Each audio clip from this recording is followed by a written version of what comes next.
Yo, what up? All right, man.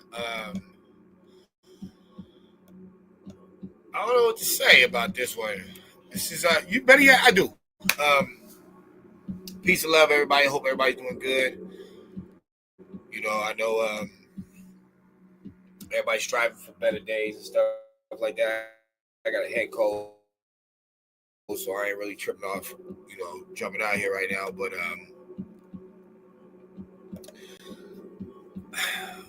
this is why it's critical to research. You know what I'm saying? Instead of just taking what people tell you.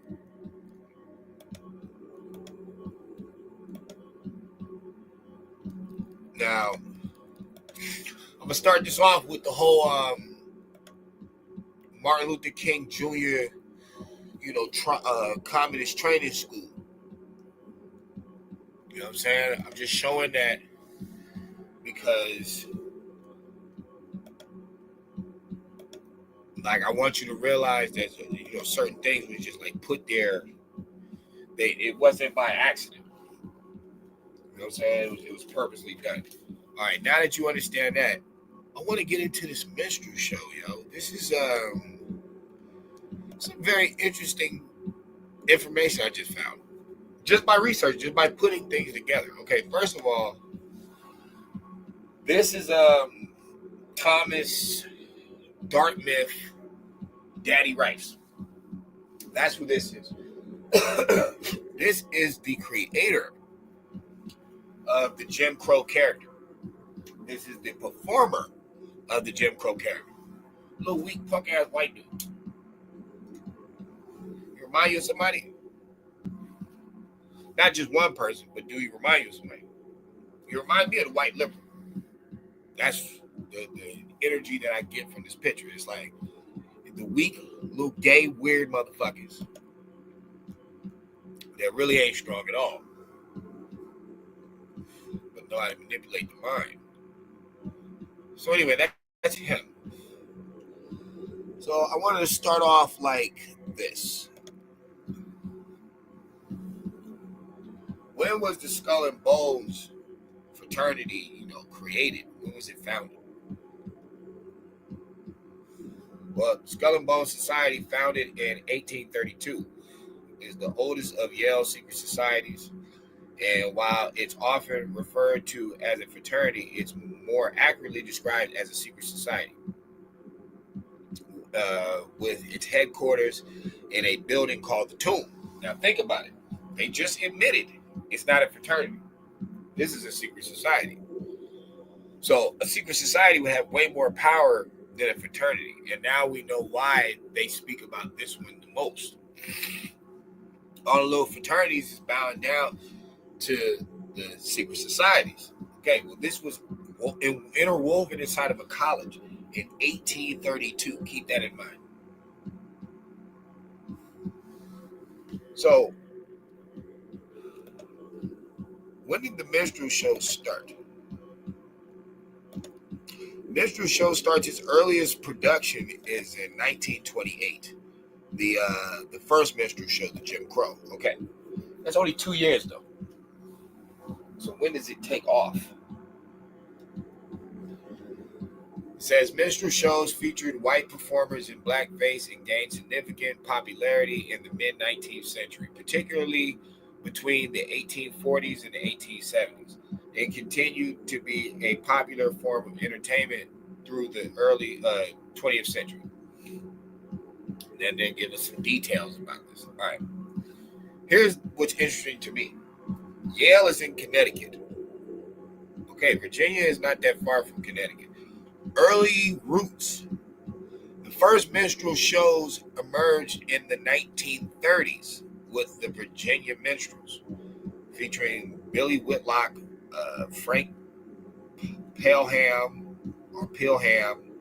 Frank Brower, and Dan Emmett, becoming notable early examples. Okay, I'm bringing that up because, oh yeah, and one of the first performances was done uptown New York. They were done in New York. Say it like that. The reason I'm bringing this up is because I'm trying to figure out what is the role that the secret society played in that time. And taking the bones of Geronimo Pratt, Geronimo, all this different stuff, right? Even though that happened later.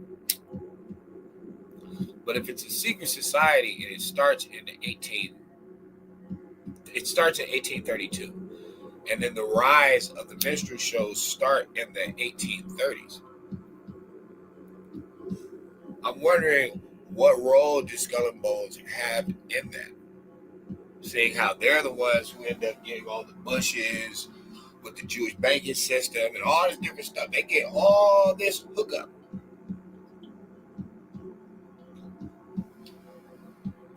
And mind you, they're a secret society. They're not just a fraternity. They're not even, that's actually a mistake. You shouldn't even call them that. I also find it weird, and I don't know if I recorded that. I mean, if I,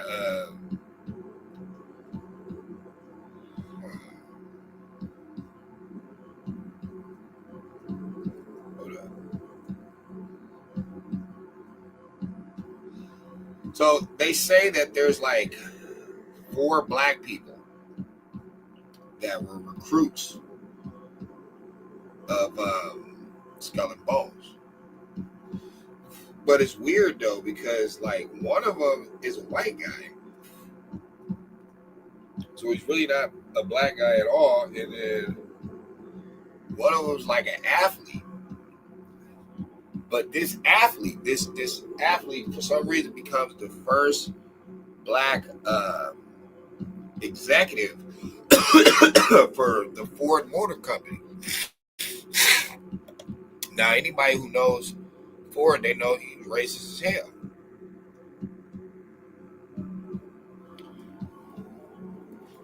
So I'm trying to figure out. But again, I'm not trying to figure out. This is where the whole boule come into play. This is where, these niggas who are basically liars. You know what I'm saying? Hold on, let me see something. They're basically, part of the agenda. Let's say it like that.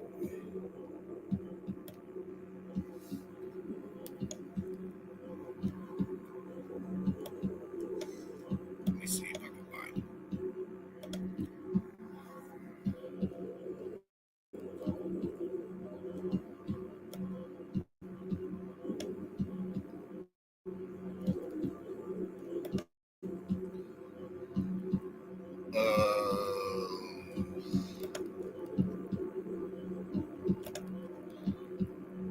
All right.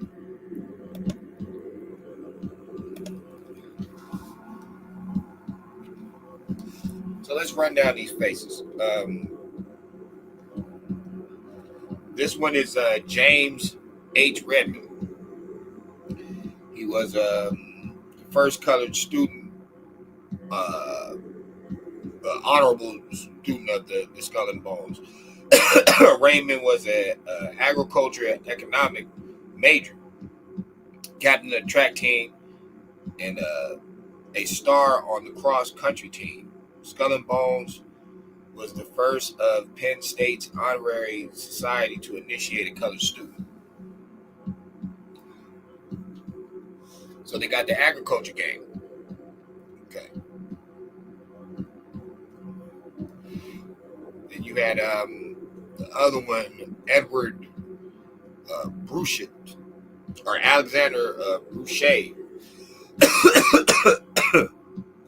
He was the first black person to earn a PhD in physics and graduate Yale. Look at all these, the magnificent 10% or whatever the fuck. Look at all these.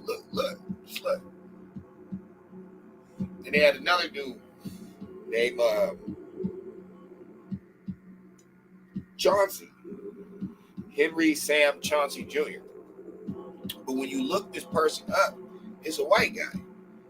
And then he's credited for books. His book, The Trial of Bobby Seale and the Black Panthers in 2015. But then he also had Mayday at Yale 1970. But he's a white guy. But they're playing him off like he's a black person. I don't know why. It is what it is. Then you got Levi Jackson, an American college football player and a business executive. He was the first African American football captain at Yale and the first African American executive at Ford Motors. If you notice, all the blacks that they got to go to Yale, these all seem like compromised niggas. These all seem like some W.E.B. Du Bois. You know what I'm saying? True sellouts. You know what I mean? Hold on, I got something else.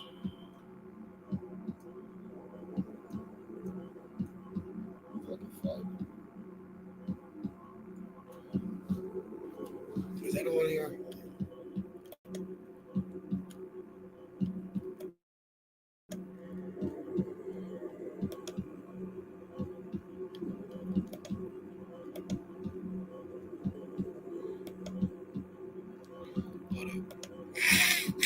That's Levi Jackson.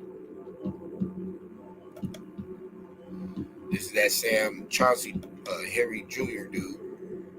This is Edward Alexander. I could have got a picture of him. And then this is James Redmond. There's only 4. You know what I'm saying? Like, there's only 4. And actually, Levi Jackson didn't even join. He ended up joining another fraternity, but Levi Jackson actually didn't join them. But still, he connected with him, so it's like how you end up getting the Ford Motors executive, job anyway. But I'm saying all that to say this. If it's all being created damn near in the same time, how can we, how can we argue when people bring up the facts that, there's, I shouldn't say agents, but let's say actors. They have people they create, they put around, situations. They put top dogs in certain areas, so it's like they're monitoring everything.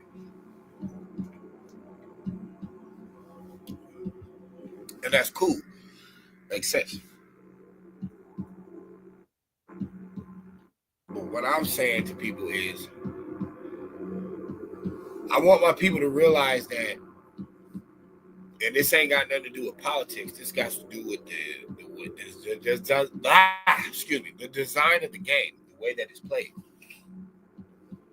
If you notice, they put people like Jasmine Crockett in front of you, like the other dude, the dude that was an ex-reverend in Georgia. This motherfucker's living in a $2 million house, bro. But guess who's paying for it? Not the government. No. Ebenezer Church. The church of Martin Luther King, the communist dude. Remember, I already showed you. Like, I'll show you again. It's like the communist dude. His fucking church is paying for this dude to live rent free. Like, he doesn't have to pay anything. I forgot his name. He's a black dude. He got glasses. But white people were just talking about him. They was just talking about how he was doing all types of stuff, like talking shit about Trump and stuff. And they're like, he's talking about Elon and them stealing money, but it's like, bro, you're literally living rent free, and the church is paying for it. And then there's a separation between church and state, so they can't tax you anyway. Then they got an ordained minister from Ebenezer of the time of Martin Luther King, and he even said it. He's like, I don't even know why he accepted that. Like, he should have said no. But then I'm thinking about the whole point of that church. Who created it? So why they keep people lined up,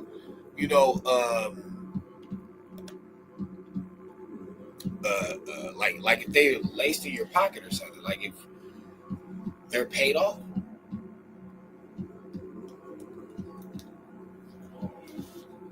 You gotta excuse me, my nose and stuff, but in so many words, yo, I know that the minstrel show,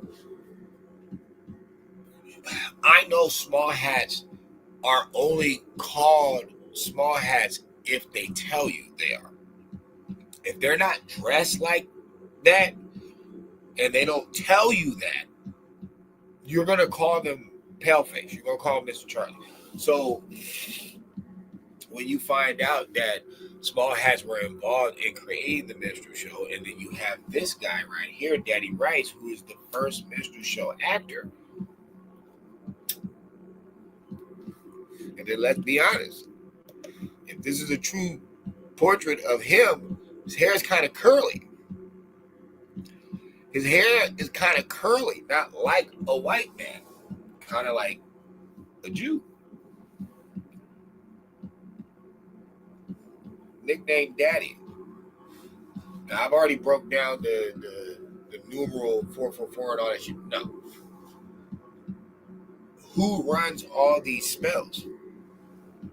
Because ain't nobody no Buddhists over here. They're not doing all that African stuff. Who would be considered daddy religiously over here? Small hat.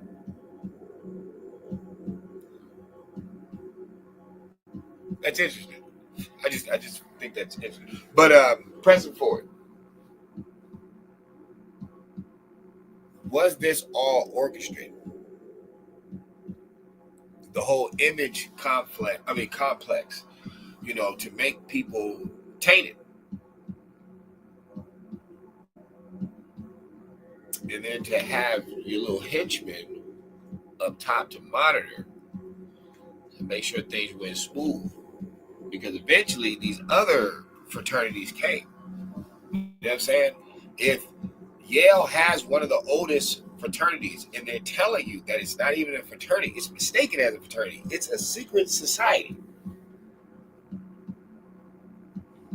That's a forked tongue right there. That's devil tongue. That's double tongue. Like if everybody's mistaken Skull and Bones as a fraternity because it's at a college, and then if you look it up and they tell you no, that's actually a mistake. They're really a secret society inside of a fucking college. And it's one of the oldest ones. And then you got people that become presidents. You got people that become major fucking politicians, judges, lawyers, all different types of stuff. You got physicists. You got agricultural scientists. You got athletes.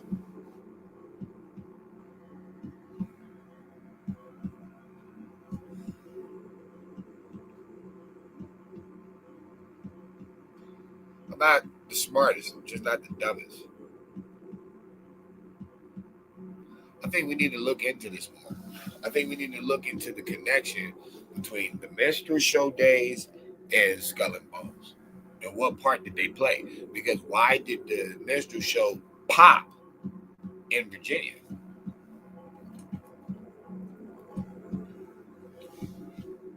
That's very close. Not super close, but that's close to Connecticut. That's not far. And that's technically like southeast. You know what I'm saying? I guess you could say that. But so the South is still prevalent because we all know that Virginia sided with the South anyway. Why? I mean, I said 1830s. That means the Civil War hasn't even happened yet. Yo, analyze this, man. I'll holler at y'all.